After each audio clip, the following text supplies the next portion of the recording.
Okay, picture this. It's the 13th century, and an empire just explodes out of the steppes of Central Asia.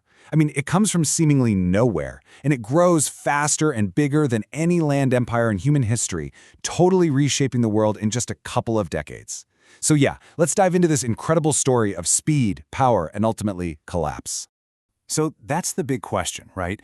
The huge paradox we're going to dig into here. It's this wild story about how a nomadic people became this unstoppable force, and how that very same unstoppable nature had the seeds of its own destruction baked right in. And look, when I say big, I don't think you're quite getting it. We're talking about a scale nobody had ever seen before, from the shores of the Pacific all the way to the gates of Europe. This wasn't some slow, gradual thing. No, this was a lightning strike that literally redrew the map of the world. All right, so where did this all come from? How did it even begin? Well, to get the Mongol explosion, you've got to first understand the world they came from. And that was a world defined by constant division and fighting. In this slide, wow, it just lays it all out. It shows the absolute genius of one guy, Temujin, who we all know today as Genghis Khan.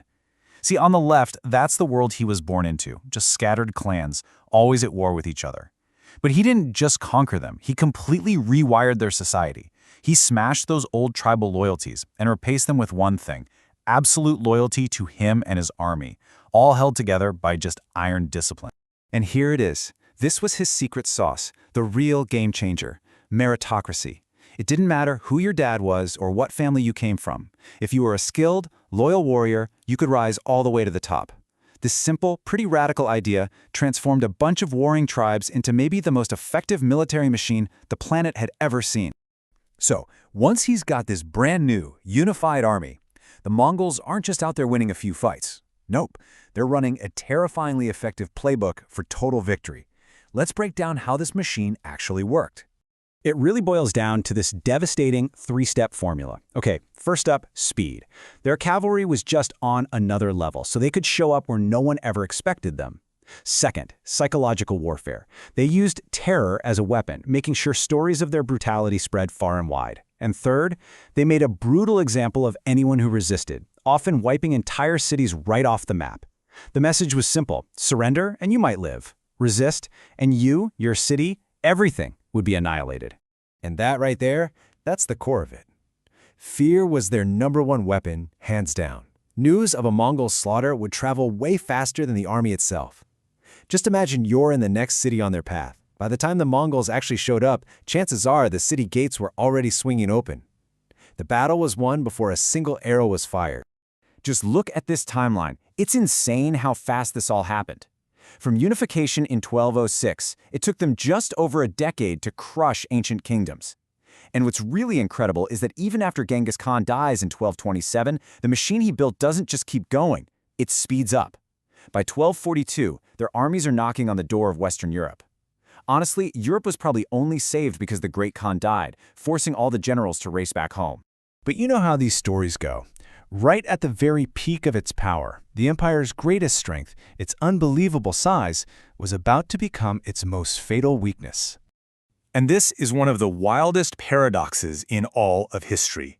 The same brutal terror that they used to conquer everything also created this period of unprecedented peace, what historians called the Pax Mongolia, or the Mongol Peace.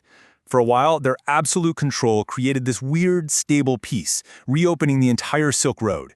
Trade just exploded. Ideas, technology, culture, it all started flowing freely across continents. But let's be real, an empire this gigantic, there's no way one person can rule it forever. After Genghis' son died, his grandsons basically carved up the empire into these 4 huge territories, or khanates. Now each one was a massive empire on its own, but that central unified command? Poof! Gone. And pretty soon they started fighting with each other more than they worked together. And right there, those were the first cracks in the foundation. The decay really started to set in from the inside out. The Mongol rulers in China started acting Chinese. The ones in Persia became Persian. That fierce warrior discipline, it just kind of faded away as new generations were born into luxury. The infighting between the khanates got worse, and that constant expansion that had defined them for so long, it just stopped. Okay, so this brings us back to the second half of our big question. Why did this seemingly invincible empire just fall apart so completely? So what was the final nail in the coffin? Well, you might think it was some big enemy or a huge decisive battle, but that's not it at all. The answer is actually hidden in the very way the empire was built in the first place. When you boil it all down, these are the real reasons it all fell apart. 1. They expanded way faster than they could figure out how to actually govern. 2. That singular, unified leadership that created the whole thing was replaced by grandsons who were always squabbling. 3. Their incredible success actually created the fatal division into those 4 khanates. And 4. In the end, trying to control that much land with that many different cultures was just impossible back in the 14th century. And that's it. That is the heart of the whole story, the central paradox. The exact same incredible speed that made them unstoppable is what also made them totally unsustainable. They were a machine built for conquest, not for governing. Speed built the empire. And division, the inevitable result of that speed, is what destroyed it. You know, maybe that's the real takeaway from the whole Mongol saga. Their system was perfectly adapted for one thing and one thing only, conquest.